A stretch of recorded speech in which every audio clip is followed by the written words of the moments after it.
আমার মনে আছে মমতা ব্যানার্জি বলতেন যে গর্বে তা কেশপুর, সিপিএম এর শেষপুর। আজ মমতা ব্যানার্জিকে আমরা এই ঘাটালের মাঠে দাঁড়িয়ে চ্যালেঞ্জ করছি। মমতা ব্যানার্জি 11 সালের পর থেকে বামপন্থীদের ঘর জ্বালিয়েছেন।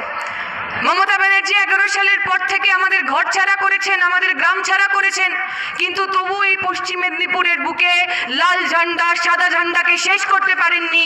যদি হিম্মত থাকে তাহলে এখানে এসে দেখে যান এখানে এসে দেখুন এই মুখগুলো যারা আপনাদের সামনে বসে রয়েছে।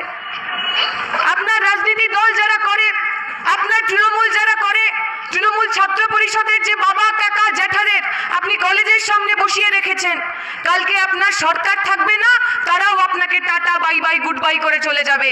আর আমাদের কমরেডরা যারা এখানে বসে আছেন, জিজ্ঞেস করে দেখুন ওদের, শুধুমাত্র বামপন্থী কর্মী বলে 100 দিনের কাজের টাকা পাইনি। ঠিক বলছি তো? শুধু